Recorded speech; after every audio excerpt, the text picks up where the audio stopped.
Hello, Senior Popel, and welcome to your deck review. And just out of the gate, I want to say I love this one. This is hot.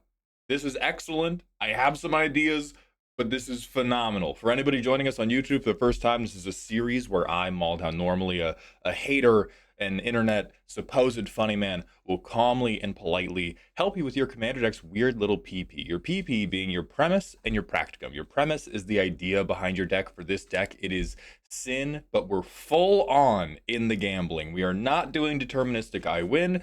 We are leaving it up to Baccarat Jesus. Your practicum is the stuff in the 99. It's the stuff that doesn't quite come together to bring your plan into reality. So we're going to spend a few minutes talking about this person's idea, if there are any compromises that will have to be made, and then we're going to move into what they put in the 99, and if the idea is fine and they can just better support it with maybe a card that's good. So for this deck, we want to gamble with Sin. That sounds very straightforward. They have fleshed it out in a very satisfying way. We have cards that will lose the game if Sin hits them. Just pretty fucking funny. This is meant to be a stupid deck. It's meant to be played against new people. It's meant to be played. It's low cortisol gaming. It's okay if we don't win. We're gonna have ways to win, but we're gonna have more ways to make impactful memories around the commander table. I enjoy that very much. We say the mana base is bad, still being worked on, but ideally we want to fix up our ramp, fix up our mill. We want these to be non-permanent, so Sin can't hit them because we want everything we hit to be interesting. We're also looking for more ways to spin the wheel, ideally some reanimate ones to replace the effects I already have. I'm going to put an asterisk there. I'm okay with that, but if we're going to have such a wide spread of what our creatures are, if you have reanimate that you can target, it's basically all going to be jackpot. It's all going to be targeted towards good cards that win you the game or put me in a spot close to it, which can be awkward if, say, you've milled a little bit, you've milled a jackpot card, now you have a reanimate card in your hand, but we're not up to Sin yet. I think I know what you would do in that situation, but it's always distasteful to me when a deck puts you in a position to purposely throw or purposely avoid doing the thing because you think it might be too good. And if we're gonna do a Sultai Jackpot Reanimator deck, those decks always have the potential of popping off on like fucking turn two. And so I am gonna try to put in a few guardrails against that with my recommendations.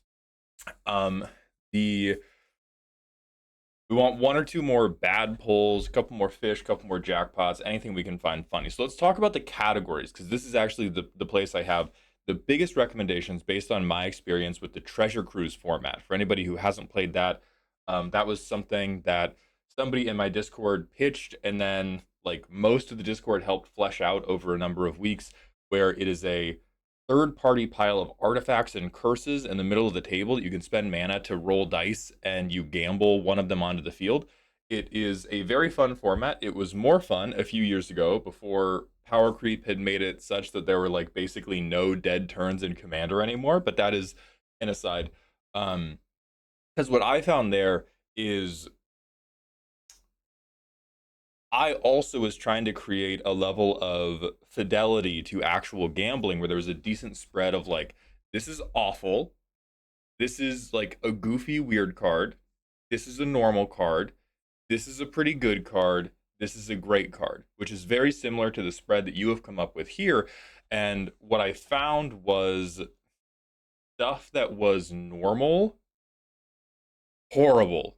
So I would really recommend that you make this bar section um, as small as possible. Because what's going to happen anytime you hit bar is the it's not going to deliver solidly on the deck's gimmick, right? We want something like Sin is a big mana creature. You're going to spend a lot of time setting up for this. We have to get a meaningful payoff. And there are times where, okay, I'm doing all this work. I've milled all these cards. I've ramped all this mana. And now prepare.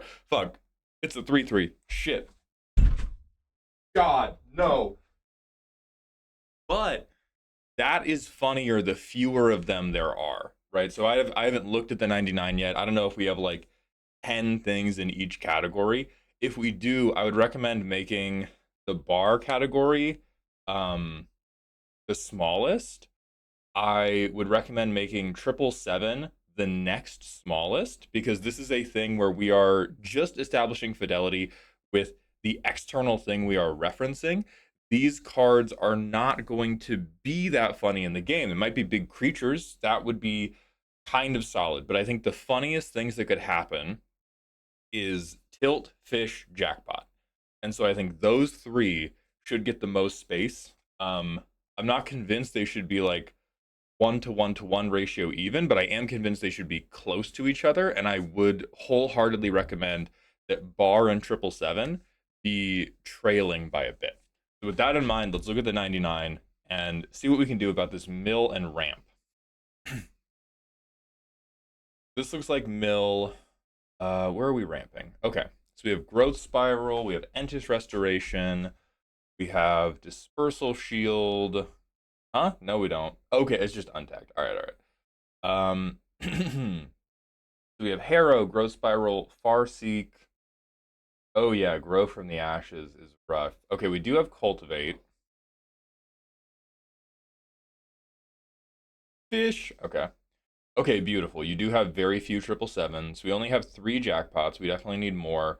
We only have 5 bars. I'm okay with that. I might recommend that you like uh trim like one thing, 1 or 2 things from bar. Tilt's funny. Uh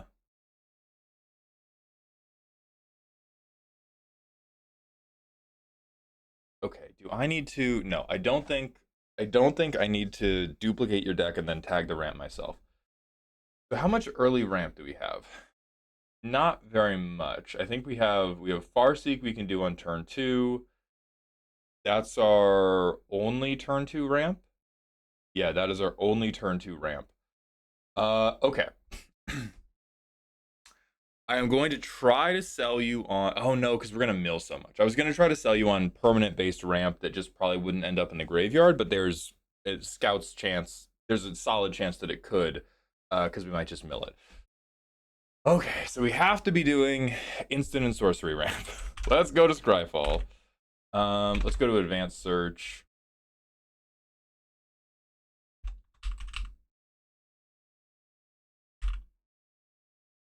Instant or sorcery. Blue, black, green. Because I think I know for sure you don't. I didn't see 3 visits. I saw Farseek, but I did not see 3 visits. I did not see Nature's Lore. And normally, I'm very against recommending 2 mana ramp for such an expensive commander. Normally, for such an expensive commander, you want to do 1 mana ramp and then ramp with things that net you more than 1 mana. But because we can't do 1 mana ramp, because all of it is permanent based, I do think it's important that you try to do like turn 2. I am going to 2 mana ramp. Turn 3, I am going to 3 or 4 mana ramp. Turn 4, I am going to some big mill thing. Turn 5, I am going to sin. And that's at least the hope. Uh, God, Animus Awakening is very, very greedy. I mean, straight up, dog, I would Rampant Growth, I would Nature's Lore, I would 3 visits, I would not Dark Ritual. Um, what's our land count? 40? On 40, I think your boy could get away with Explore, but I think it's very important that we have stuff to do early, because all of our stuff is like we're not impacting the board until we begin gambling. I want to see good. Okay, we do. Wow. Wow. Huh? Okay, that's just happenstance, it seems like. That's fine. That's fine. It's a reanimator deck. It's chill. It's cool. Um but we don't want calling ritual. If hey, listen, if it is in a low power pod, give tempt with discovery an attempt. I think it's worth a try. I think on 1 to 1 bases, explosive veg. Oh no, you have explosive vegetation. Hold on. migration path is probably just 1-to-1 better than grow from the ashes. Like this should just be we should go up on 2 mana ramp and then have the 4 mana ramp option that will get us 2 lands instead of having the modal I can spend 3 or I can spend 5. Spending 3 for 1 land is like feels a bit like a death sentence here. Um, we don't want to traverse the outlands. I don't think that's going to be great for us. You could circuitous route. You could eureka moment.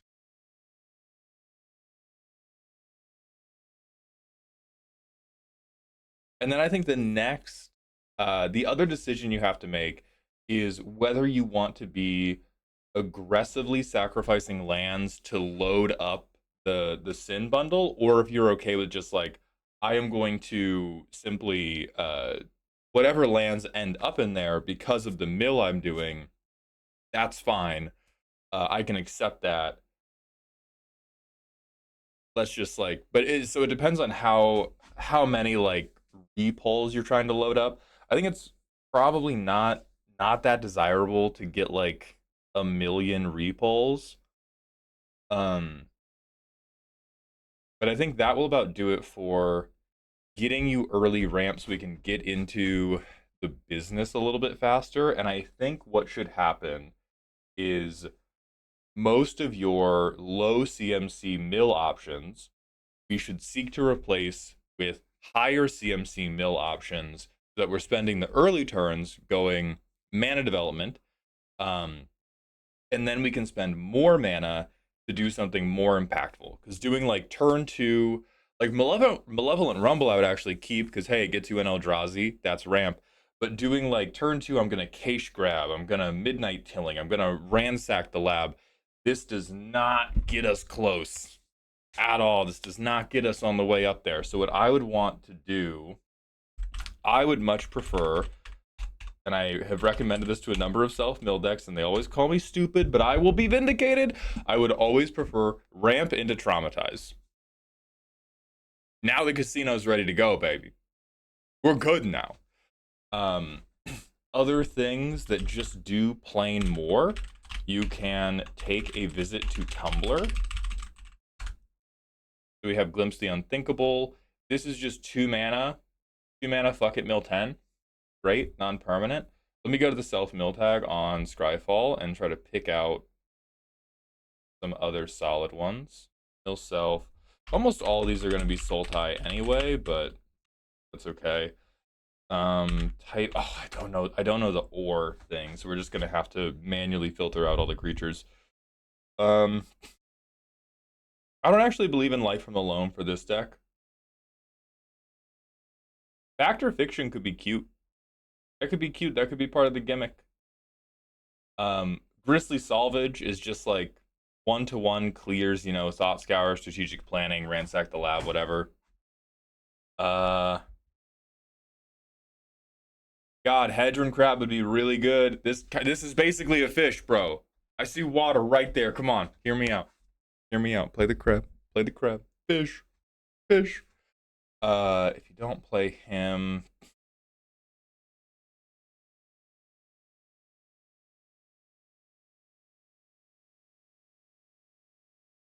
I think do we have Summon Titan? We don't. Okay, I think Summon Titan actually pulls pretty good double duty as both bar and a self mill option because he's 5 mana. So there's a very real world in which we just draw him and play him before we get our commander out. And if we reanimate him with the commander, he's gonna mill more. He's gonna get all of the land hits out, which guarantees the next sin spin is going to be something exciting, and then he can give you a pretty big buff. So I'd probably recommend this guy uh over Terastodon. I play Terastodon in a bracket 3 deck, and it still feels kind of woo there. So I would probably recommend him over Terastodon or over Vile Mutilator. What else we got? Not Dire Sight. If you want to have a 1 mana option, Replace Thought Scour with Otherworldly Gaze. This is just, hey, I mill three, and then the next turn I mill three more. Great. You could run Golgari Grave Troll because Dredge 6 is much more impactful. So if we get this guy into the graveyard, we don't really have a way to discard him. So I'm not in love with that.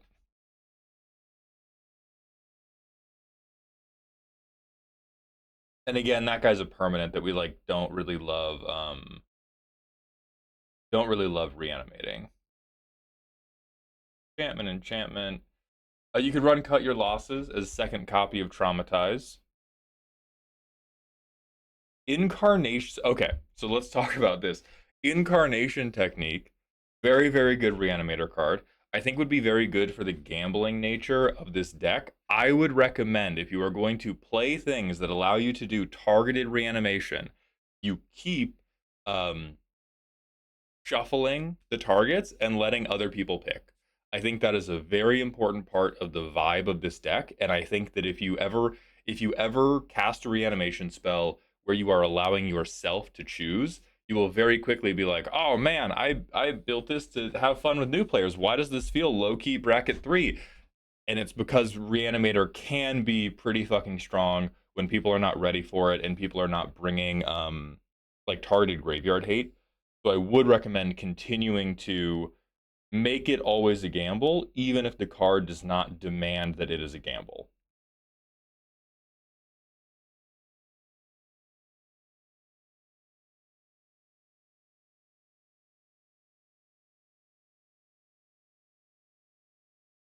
Stargaze could be pretty solid as well, especially if we're going to spend our early turns ramping. It's also incredibly cheap if you want this to be a budget deck. You spend two turns ramping, and then you Stargaze for like 3 or 4 on X. The turn before you're going to do Sin.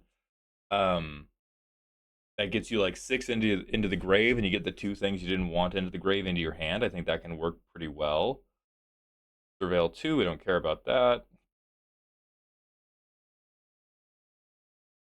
We have enough creatures. We only have 26 creatures. I'm not totally sold on Cruel Somnophage. I think there's an idea here, but I don't love it because we're not milling other people as well. There is Glimpse the Unthinkable. I don't love Forbidden Alchemy. I don't think it does quite enough. That's just mill 3.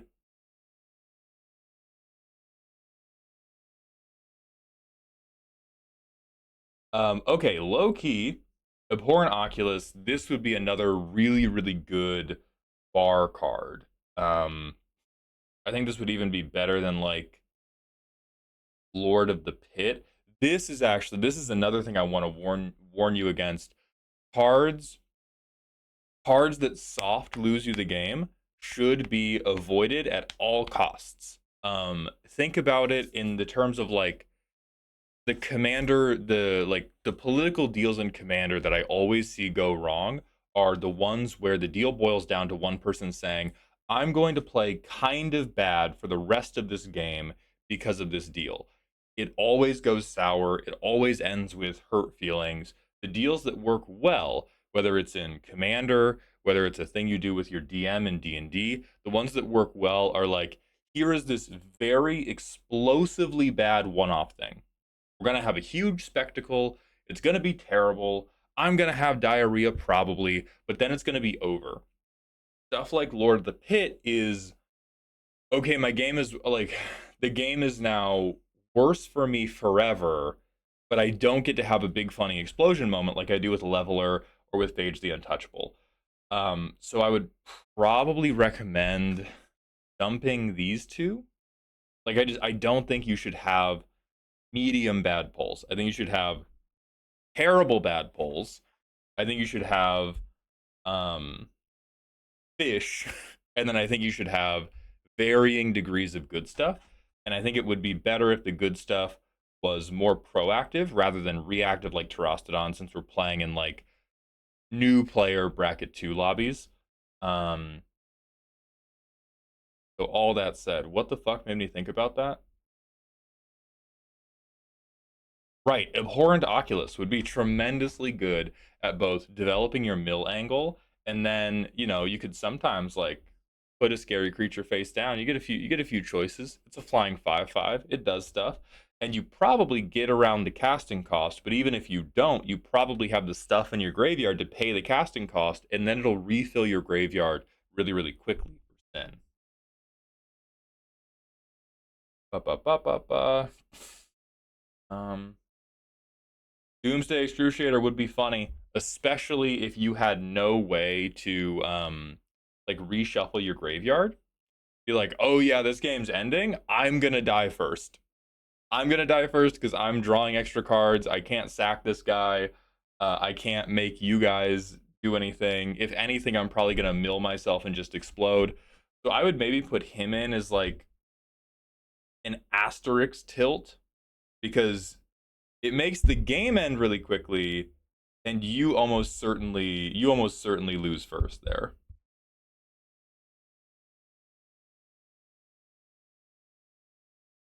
Whatever, that's whatever. Leveler.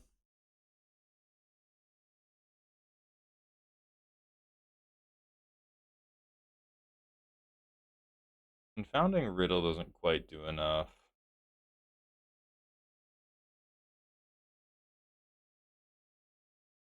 It's like top X, which I don't love.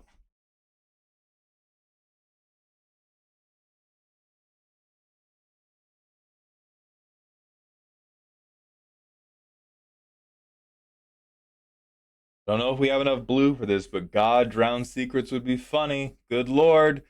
Good lord, would that be funny? I almost want to recommend Rejoin the Fight. I think the difficulty with Rejoin the Fight, it lets our opponents choose, but if you have a tilt option, you put people in the unenviable position of having to make you lose the game deterministically. It's the other side of that coin, the other edge of that blade I talked about with like because we have such a crazy variance on our reanimation options, putting in any deterministic reanimation is a massive, massive feels bad risk.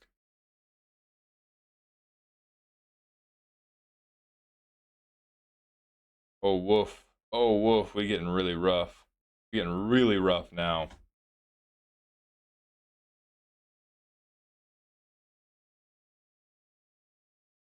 You could do increasing confusion. I'm thinking increasing confusion only because I want to make sure that this deck never has dead turns. Number one, it's cheap. Number two, it scales with our mana, and we're going to be ramping a fair bit. Number three, it will mill X, then mill twice X. That's pretty hot. If we have, Sin mana, for instance, and we can pay 7 into this mills 14. That's almost certain to get us. Oh no, it mills 12 because X would be 6. Sorry. Um, that's almost certain to get us our next hit. So I'd probably be recommending these over the things like Cache Grab, over like Ransacked. In particular, Ransack the Lab, Strategic Planning, Thought Scour, Winding Way. I would be dumping those immediately. Um, and I would be seeking to do like 2 mana ramp and then seeking to get these more expensive and more explosive self mill options. But I would keep on the low end Otherworldly Gaze, Glimpse the Unthinkable, and then this is not technically low end, but I would put in Increasing Confusion. Ba, ba, ba, ba, ba. And then the last thing we haven't talked about is how do I spin again? Oh wait, jackpot. Okay, that guy's not jackpot. Uh, hmm. I would recommend for jackpot. This guy's crazy and fucked up. It is every time I have cast him, people have thought like, "Oh, this guy's gonna win the game now." He tends to not win the game on resolution, but he does hit that thing of like, people have to pay attention to you now. The gambling has made you the problem. It can get you just an incredible amount of advantage. What other big crazy things? Um, I love Bahamut for this. I'm okay. I'm definitely okay with Avenger of Zendikar for this. I want to recommend Game Changers. If you're okay with it not always being a creature, I would say get yourself a printer paper version of the 10 rings, because getting this many cards in hand in a deck that can do this much already, that is probably something that gets you pretty close to winning the game, because it makes it such that your next turn, you're going to have so much mill to cast, you're going to be able to hard cast your other jackpots, you're going to be able to ramp or flicker your commander. So that's cute. Okay, so from this section, I think what I like the least is chart a course.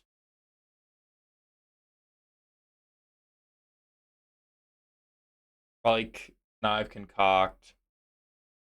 I'm okay with Convert to Slime. I don't love Maelstrom Pulse. And then I think Stitch Together could just become Incarnation Technique. I think we are a little heavy on the deterministic reanimation for how good we're going to be at getting a lot of cards into our graveyard. This deck currently looks a lot like, we mill one thing and then we reanimate that one thing and then Sin comes down later. And I would love to see us commit a lot more heavily to no, we're going to have a lot in the graveyard. The first reanimation we see is going to be from Sin.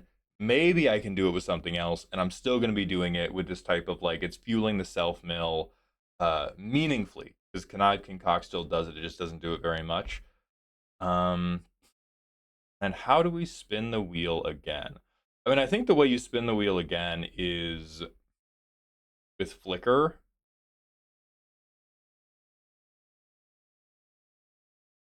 And I'm going to try to sell you on Yishtola Rule. Okay. Yishtola Gruel? Are we serious? Oh, it's an H. Okay. Now this is a permanent, so you're gonna be like, but if you bring this back, that is another very good proactive. I'm bringing the gambling forward, because you're gonna get to double flicker Sin. Or if you have anything else out, if you'll notice, Bahamut, ETB, Zendikar, ETB, uh, not fucking that guy. That's an ETB that we hate. That guy ETB doesn't matter. Okay, I thought we had more ETBs. Keep it a stack. I thought we had more ETBs. Summon Titan as an ETB. There's something else I recommended. But it's good with our commander. There is the possibility of being really good with other stuff we have in the deck. Like, it works with Summon Primal Odin. It works with Terastodon and Vital Mutilator, but I did tell you to cut those. It works with Aurora Awakener. I don't think it can flicker Dreadbridge Trant. Yeah, it's only creatures. But I think there is enough overlap there that it is worth doing, and that is probably your best one-off let me spin the wheel again. Everything else is you can play, I think it's like Essence something. You can play Essence Flux, right? That's 1 mana, bam, I get to spin the wheel again. And it's not going to interfere with your permanent based game plan.